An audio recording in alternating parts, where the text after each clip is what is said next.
live. Hello. I know it's like 3:30 in the morning, but I just got home, and I want to, like, if I don't do this, like, I'm never going to do it, so I want to do it before I, like, pass out. But, first of all, I want to thank my old school house and techno friends who, like, reached out to me and were like, is everything, like, you know, okay, Whack? And I'm like, no, well, it's kind of like this. And they were like, fuck that noise, come shoot our party. So I haven't had a gig since, like, before COVID. I mean, like, I used to just shoot parties, and not 3D necessarily, but, like, I did shoot every party that I, like, pretty much went to in 3D with the Realist. So I don't think I've ever, like, mentioned, like, if you need somebody to shoot your party in 3D and give you, like, your own set of, like, slides at the end, like, you know, I will develop the film and I will, like, process it, and I will cut it out myself, and I will hand make you a set of your own slides, which you get to keep forever and ever and ever, and a little viewer to view it in. And it's like a time machine. It's precious memories that you'll never get back, and that you could relive forever and ever and ever this way. And I don't think anybody, I mean, I specifically only shot parties for, like, since, like, I don't know how long I've been shooting, since, like, 2001, I guess, or 2000, like, right after World Trade Center blew up. Because that's when my dad passed away, and that's when I found slides. It's a whole story. But anyway, so if you need, or if you want to learn even, you can definitely see me privately. But if you need anybody to be the stereographer for your party, or your little, like, you know, I forgot how cool industry night used to be. I felt, thank you. But I will, I'm available for hire. I never remember to mention that, and excuse me for a second, because I'm still really hungry. Sorry, like, excuse me. But I'm not starving. But there is a connection, by the way. So, by the way, yes, I am absolutely available for hire. I mean, like, this with friends. I mean, they're just being nice and stuff like that. But I mean, like, you know, you do have to pay me to go and shoot your party and stuff. And if you're friends and family, I will give a friends and family rate, absolutely.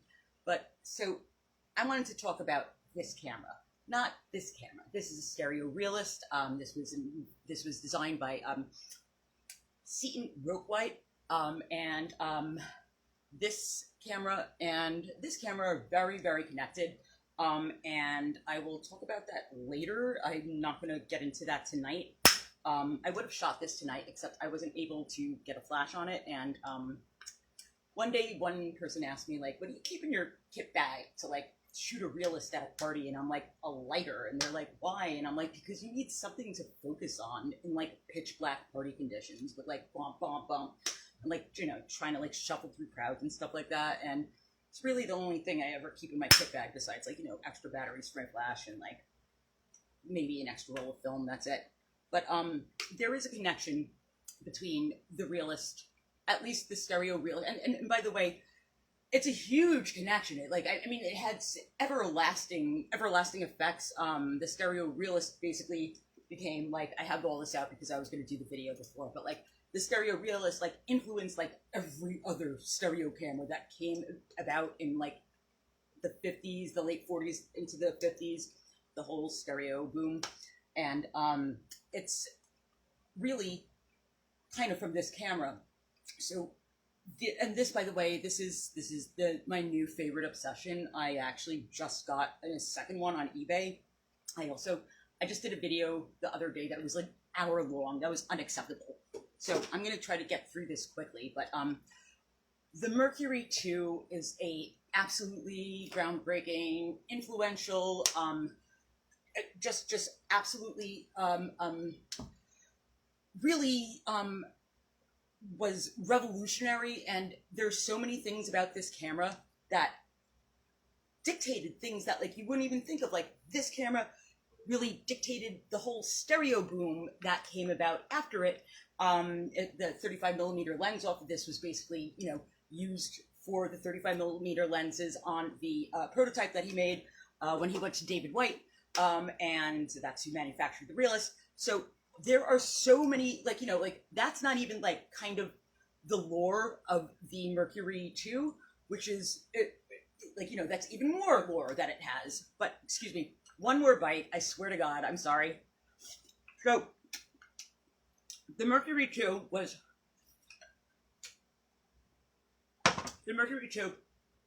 made by Univex, the Universal Camera Corporation. This is a wacky story. It's an unbelievable kind of story. Universal Camera Corporation was started in 1932, I believe. I still have notes on it, blah, blah, blah, blah, blah. This was started by two men who, like, had absolutely nothing to do with the camera industry.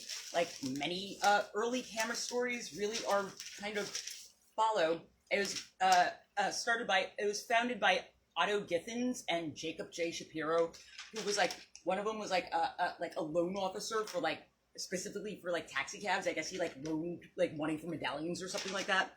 And the other one was an insurance broker for taxis, and they just, like, wanted to make money, and they, like, had this, like, whole 35 millimeter, the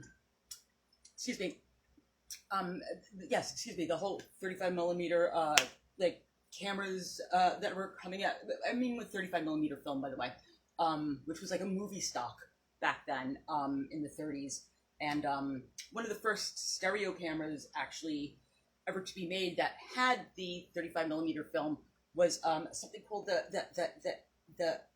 Hemios. It's French. It was Gilles Richard, and that also has something to do with the Realist. But I'm not going to get into that. I have to stay off the Realist, and I have to keep on the Mercury. I'm not going to get into the history of this.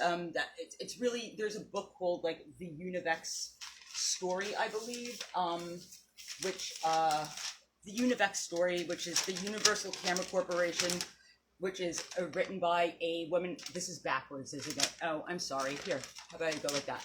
There you go. The Univex story. Look at that. The Univex story, Universal Camera Corporation, which was written by Cynthia A. Rapinski in 1991. It's a hell of an interesting story just from what I can glean off the internet. So, like, I'm definitely going to buy that book. It's amazing, just, like, everything that happened. So many ups and downs and, like, weird skinny shit and, like,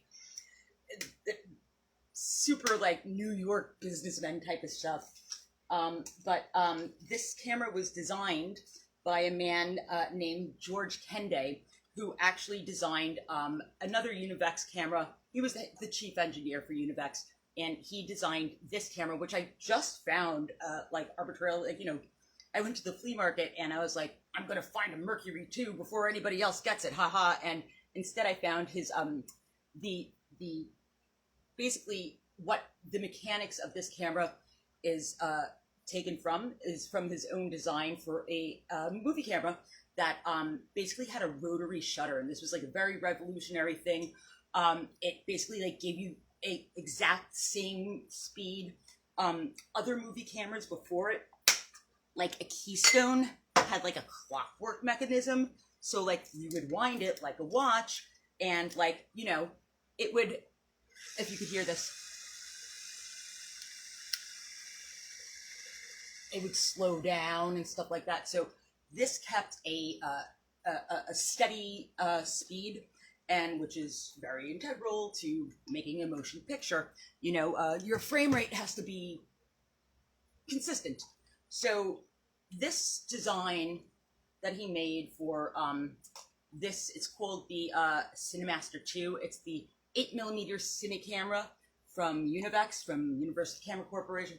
It's a pretty heavy duty little, I mean, this is super light by comparison. This Keystone model, I think that's actually my family's. I think that's from my mom's side. I think it's my Uncle Pifford's or something.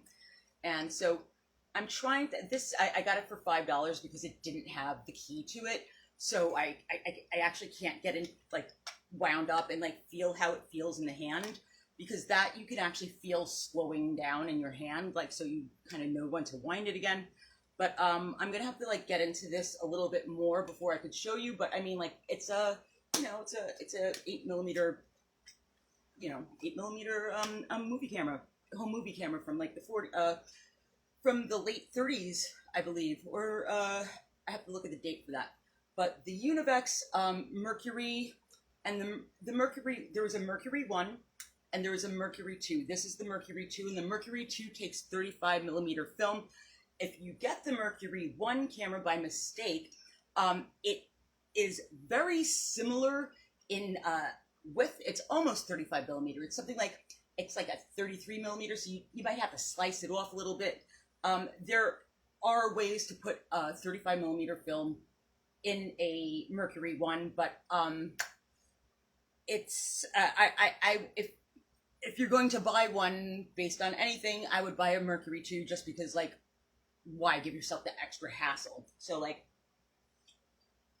this camera became my favorite camera. Like, as soon as I bought it, maybe maybe 2 months ago, and I bought it because I really wanted one forever. It's got a gorgeous, like, crazy, like, I wouldn't even call that deco. It's like some what's the style I'm thinking of?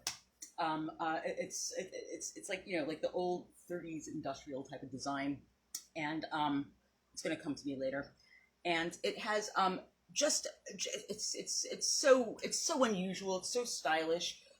Its mechanics are absolutely different from everything else, and this camera was absolutely revolutionary. The Univex Corporation basically made cheap ass like lowest common denominator cameras. They essentially had a business model that was like, we'll sell, like, you know, like, we'll basically give these cameras away for free. They were like just like plastic cheap, like whatever, stamped out. They like screwed other businesses over to like make it. This company called Morton, but anyway, their whole business model was like, you will have to buy our film for this camera. That was a very big thing back then. There was like no standard film sizes, so they had a proprietary size, like 00, and so you, like, you know, get a camera, like maybe you get it for free and something like that, and you'll always have to come back to buy their film. And they were sold in rolls of 6 frames, and apparently they made, like, the first year that they were in business with this, like, very cheap, it was called the Univex A, and the first year they were in business, it was like, they sold, like, don't quote me on this, because, like, I'm trying to find my notes and I'm not finding them, but, like, they sold, like maybe, like 1,000 or something like that, like, within, like, by like, the end of the year, and then, like, by the end of the next year, they sold, like, 22 million rolls of the film. So, Univex, like, right out the gate, sold, like, the most popular camera, like, ever in, like, America, and they were coming into, like, the 30s, and Leica and Contacts and everything from overseas, these, like, really quality 35mm cameras with beautiful optics, and that just took, like, excellent pictures, and, like, you know, they're at a higher price point, and they're, like, very desirable thing in America. And so they wanted to make a camera that was going to compete with that, and for offering it, though, at, like, a mid-range or, like, a low-end mid-range price for something like an Argus or something like that. I don't have the model Argus with me. I actually don't know where it is. I think I had one once. But basically, they wanted to sell this camera for, like, a $25 price point. Their most sellingest camera, the Univex A, was 39 cents, okay? And, like, their rolls of film were, like, 10 cents, like, you know, just to, like, to supplement that. And that's the roll of film that they sold 22 million of. Hold on, I lost my train of thought. So they sought out to design this. Their chief engineer was a guy, I said, his name is George Kende, and he's a fucking genius. Genius. So he had designed this camera with the rotary shutter. They had a very, like, very money-making business model. They wanted the cheapest labor that they possibly could have, so this camera was made basically with, like, modular parts. They sourced the lenses, which were interchangeable lenses from Wollensak, and they must have had, like, some hell of a deal for that. This camera, so the Mercury 1 and the Mercury 2, I believe, but maybe not, don't quote me on this, but the Mercury 1 and the Mercury 2 came in a variety of lenses. This one that I have, this Mercury 2, has a Wollensak. It's a tricore. This one has a 2.7 lens, and there's going to be times I'm going to have to like clip on like a little magnifier because you can't see anything. Everything printed on it is like so incredibly small. I think I need glasses just to. I think I get old with this camera. Like, I'm like, oh, I can't see anymore. But oh, here it is. I got it.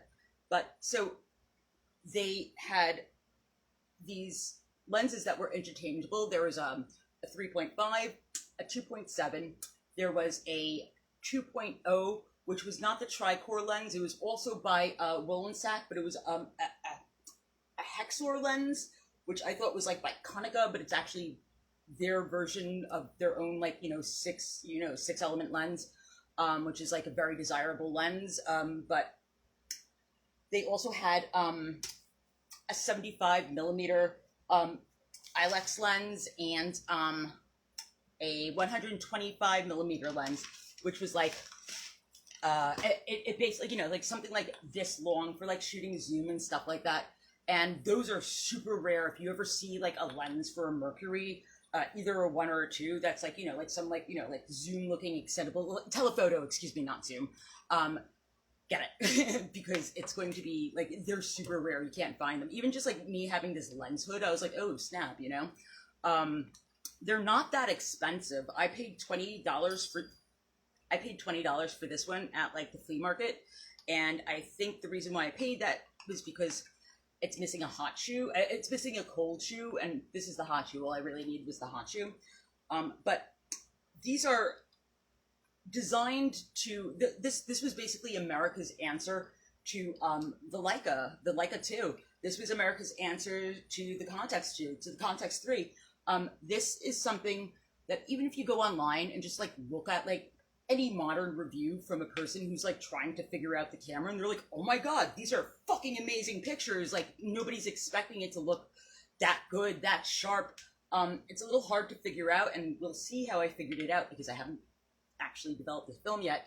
I shot like 55 frames like my first day, and I think I'm on, I don't know if I set the counter right, but like I think I'm close to like about spending my roll. I kind of feel it a little bit, to be honest with you.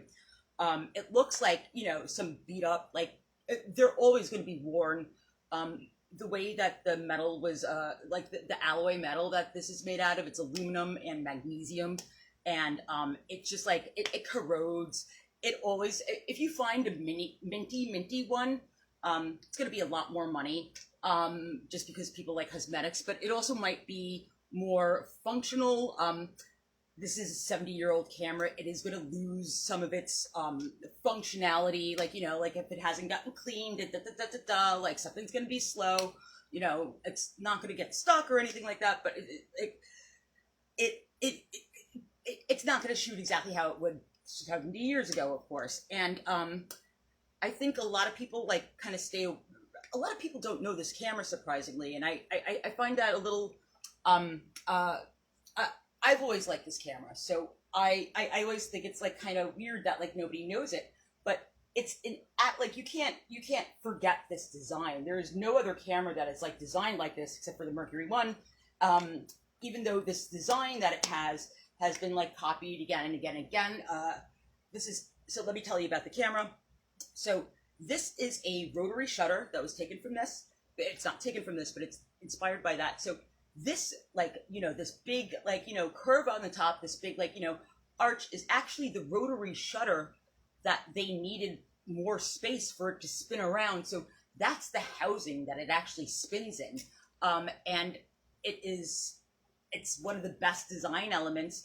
They put a depth of focus chart. Now, I thought for a second when it said depth of focus, it actually meant focal plane, the way that the Stereo Realist, because I know that this inspired this, so I thought that the way that a Stereo Realist focuses, this, by the way, is the focusing wheel.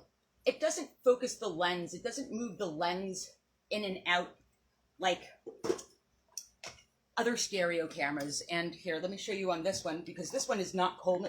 This one actually lost itself.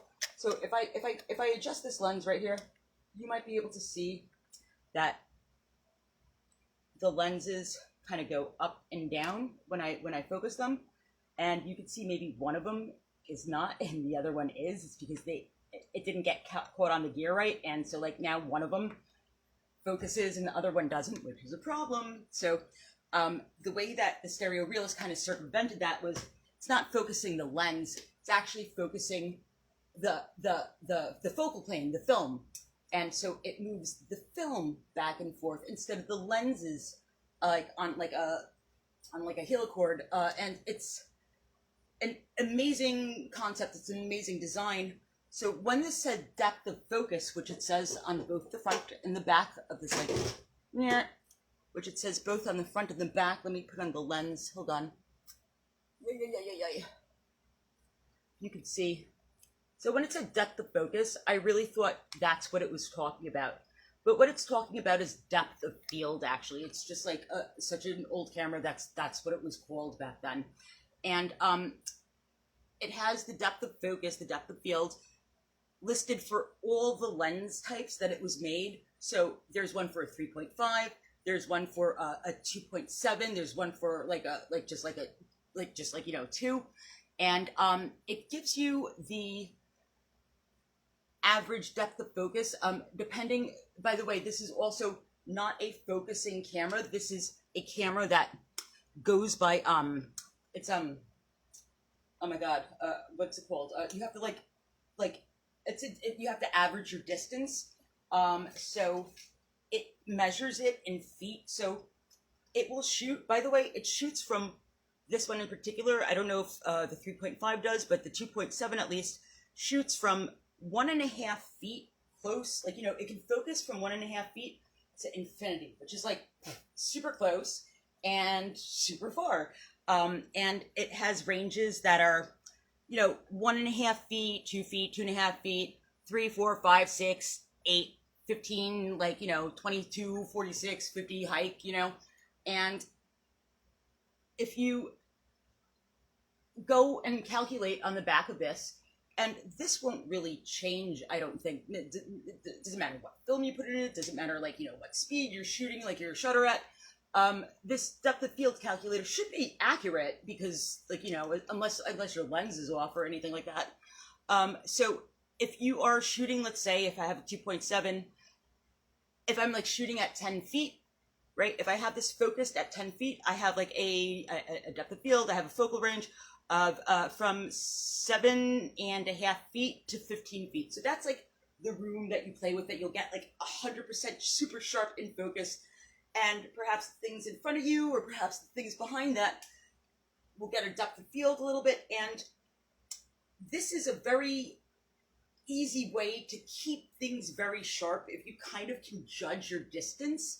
If you can tell that something is 14 feet away from you, or it's 5 feet away from you, you can just set this, and it's an excellent camera, I hear, for just straight up street photography, because you could just set it and just be bam, bam, bam, bam, shooting at the hip, and not have to focus your camera at all. And it's a manual. This is as manual as it gets. So it's supposed to be very. I'm very interested in seeing how my shots came out. What's really the iffy part is that you're putting modern film in it, so you're putting I put 400 speed in this, and it was a really sunny day when I did it, and then I kind of forgot what film I had in it. But it even has a super convenient. This is a. I'm gonna take pictures of this so that it's not backwards in this video, so you can see what it is. But oh, are people saying hi to me? Hi! Oh my god! Oh hi! Oh my god! I'm so sorry. Hi guys. Hi Michael Means. Hi Paul. Oh my god. Hi. Who's Jack Loves? Hi people I don't know. Oh my god. Hi. Thank you for watching. So what was I talking about? Oh my god, I forgot. Blah blah blah blah blah. Depth of field. Blah blah blah. I kind of forgot what I was just talking about. But anyway, it's I can't tell you how much I love this camera. People have complained. I've seen anybody who's complaining about this. I want to say it's it's not your first camera or something like that. I don't know. it's so easy to operate. Like, I don't even have to look at it. I know that this is going to be like my distance. It's a distance scale, excuse me. This is a distance scale. So if I just adjust this, right, I'm going to go in close so you guys can see it again. So this little lever here, this little knob, this guy right here, boop, when I adjust that, I'm adjusting how many feet. So you can even get a feel just, you know, like at one point I'm going to remember like the clock. It's going to be like, I know if it's going to be at like 6 o'clock, then I'm going to be at 3 feet. And like, you know, I could kind of even just like do that eventually by muscle memory, I'm sure.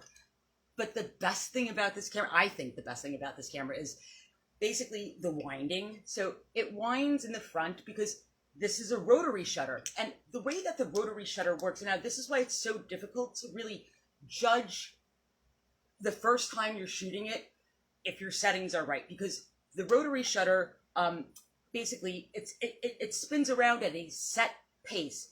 What it is, it's very much like a Graflex that has like, you know, a shutter curtain that basically has just a amount that it's exposing the film, and like, you know, if you want like, you know, like more light to hit it, it'll be a wider aperture that it's doing, and it goes at its consistent speed. But this is a metal rotary shutter, so you never have to worry about like your curtain like not being tensioned enough, or like it having like a hole in the fabric, or like whatever. And so this, what it does is it basically makes, when you're when you're setting your aperture, excuse me, and that's going to make a pie slice basically in the rotary shutter. So it's like taking a slice of pizza out of a pie, but depending on how big the slice is, that depends on how much light it's going to go, and it turns at a consistent speed. So whereas you can kind of hear a shutter, you know, if you want to like really like test your shutter, like what speed is my camera, like, you know, does it sound like it's firing at 1 second? Does it sound like it's firing at 1/100th of a second, right? So I'm going to just like show you on this really quick. Like you can hear the difference between, okay, that's super fast, or that's as fast as the Realist goes. That's like 150. And then like, I'm going to put this on like 1. It's okay. I like shot it before. So you heard that bzz, right? That difference between that bzz and that bip is basically how you could test, or at least hear, not really test, but like you could get a feel of whether your shutter is like kind of firing slow or like not slow enough or whatever. With this, you can't tell because the rotary shutter is spinning around at a consistent speed. It's only the little slice that it is basically slicing off. If it's that thin, if it's that thin, if it's that thick, it's still going at the same speed. So I'm going to wind this right now. So the way you wind it, so this winds it and it sets it, you know, it cocks the shutter and winds at the same time. So the way that you operate that is, so first of all, you have your distance scale. You figure out how many feet away that you want to shoot, and like your depth of field, and like, you know, what you want to be like fuzzy in the background, what you want to be sharp, however you want to do that part. But you wind it like this. It's so much fun, right? So you heard that. That was the shutter cocking. And this is your speed setting. This is your speed dial. And I don't know if I can see that, but I will take better up close little videos and pictures for you guys. But this has, here we go. So this is your speed dial. And this, by the way, one of the other revolutionary things about this camera was that this had the fastest shutter. It was 1/1000th of a second, which, like, you know, it beat Leica, it beat everybody to the ground. Leica came back out with like, okay, we got a 1250, and they're like, okay, guess what? We're making it a 1500, right? So that actually is something that you have to look out for if you were getting a Mercury 1 or a Mercury 2, I believe.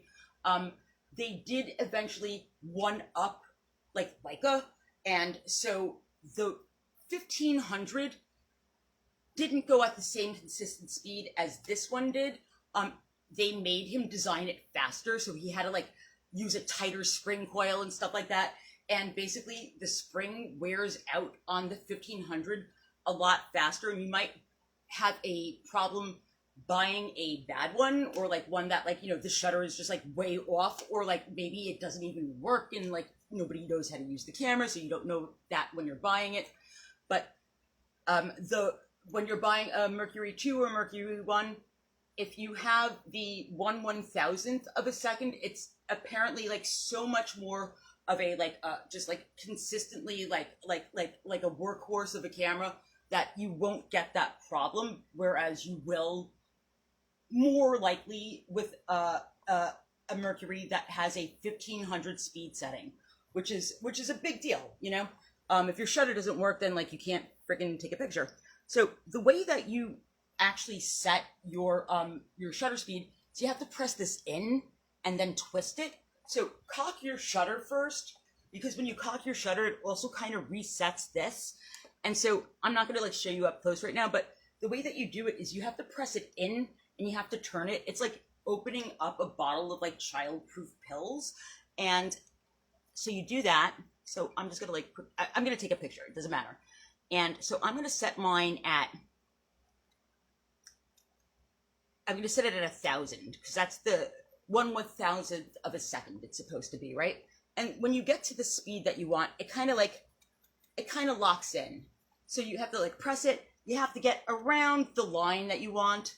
And it goes in like weird increments. It goes from 1,000 to 300 to 200 to 100 to, I can't read that, 80, 60, 40, and then 20. Is that 20 or 30? 30. I don't know, maybe it is 20. I think it like increments in like a third plus a third plus a third or something like that. But like, just listen to this shutter. Right? It's like, I'm going to put it on like whatever the slowest speed before bulb is. Blah, blah, blah, blah, blah. It's 1/20th of a second. So that was 1/1000th, which is like 1/1000th of a second. And this is 1/20th. It's the same exact sound. And so it's really hard to judge. I mean, like, I have no idea what the hell these are going to come out like. So I'm going to have to wait until my roll gets developed and like see like, oh, does that actually look like it like was like 1/100th of a second or like 1/1000th of a second? And like really kind of judge like that. Apparently it's a very easy camera to take apart because it was built by like such like cheap labor. Like they just didn't want to pay anybody. They like specifically wanted cheap unskilled labor. So it's very modular. There's one axle in here. That's it. It's one thing spinning around. So it's, I hear you could actually just like dump a thing of lighter fluid in here and just like, and then like, clean your camera out, like, take off your lens obviously, but like it's supposedly very, very easy to clean. So if I take apart a camera, I might take apart the one that comes over my house, in eBay. So the way that this is, let me tell you about the features. So first of all, this is a rotary shutter. This was the fastest camera in the world 2 times. It beat out Leica both times. This had interchangeable lenses. This was the first camera ever to have a hot shoe where you can plug in a flash, which was fucking revolutionary. Excuse me if little kids are watching. Super revolutionary. And because before that, it was like, like Frankenstein wires. Like you had to like plug it into the thing, and like, you had some like weird leaf shutter thing, and like, like batteries somewhere. Like, like you had to like fly a kite and electricity come down a key, and like, it was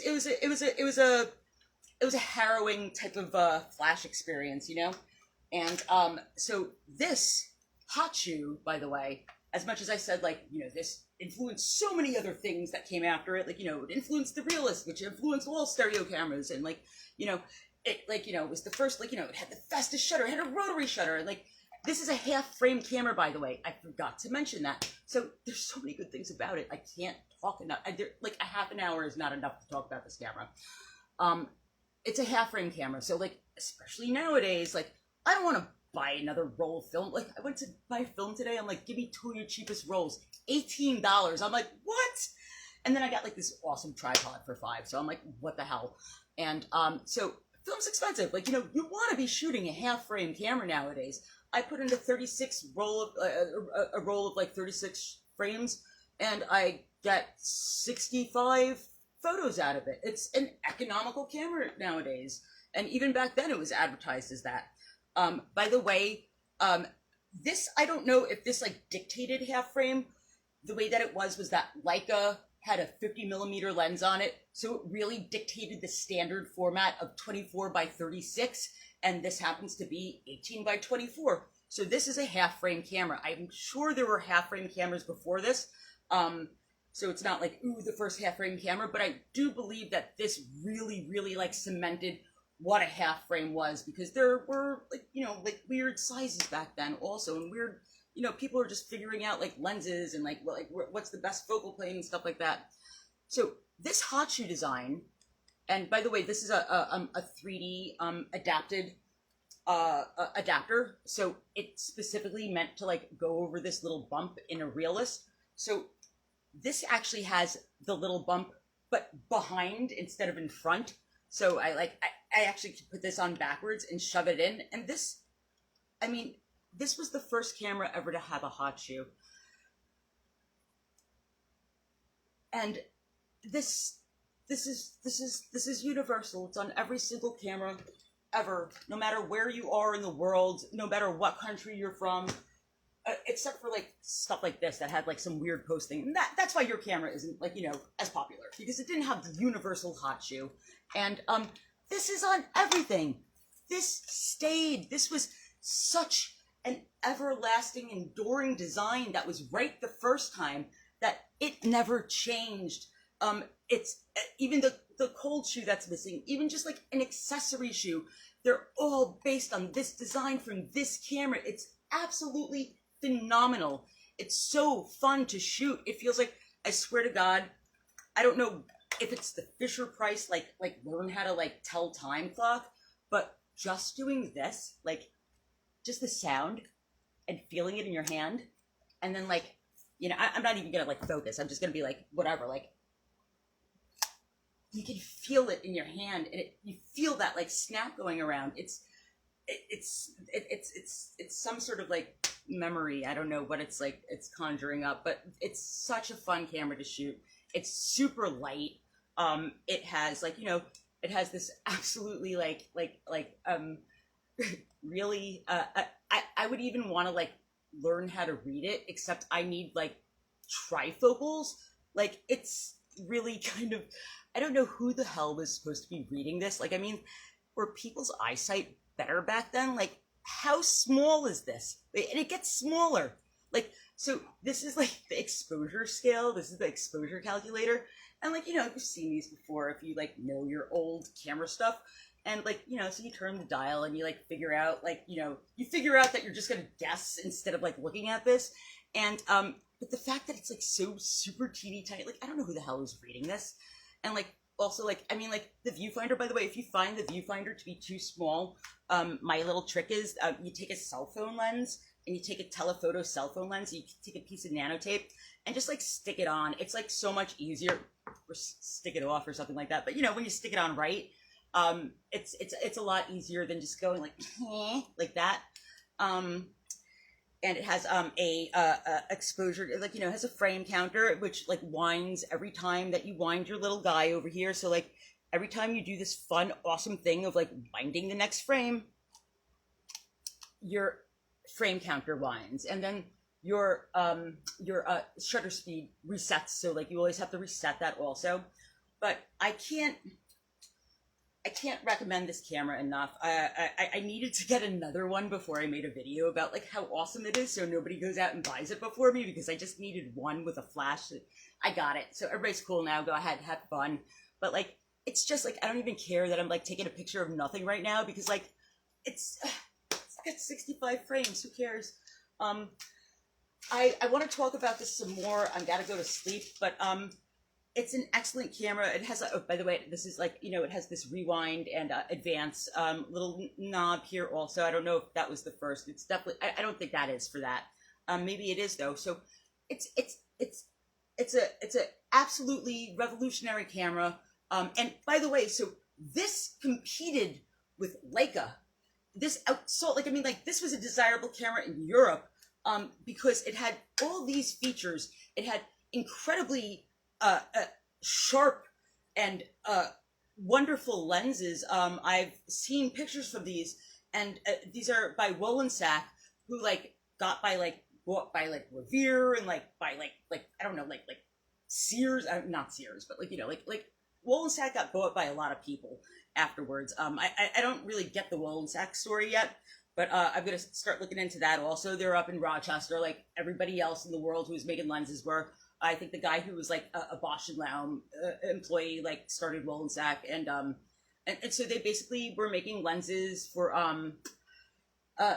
like, you know, like there was a lot of, if you were in optics back then, like you definitely got like some government like contract job when like World War II came around, and like you probably had something from World War One, and like, you know, it was an exceptional field to be in, because like, you know, what do we need with lenses? Like everything, like glasses, like, you know, like microscopes, like cameras, anything, like optical equipment, like rangefinders, all these things that we needed optics for. And so they were producing stuff that was like basically competing with Leica at this time, which is really like amazing.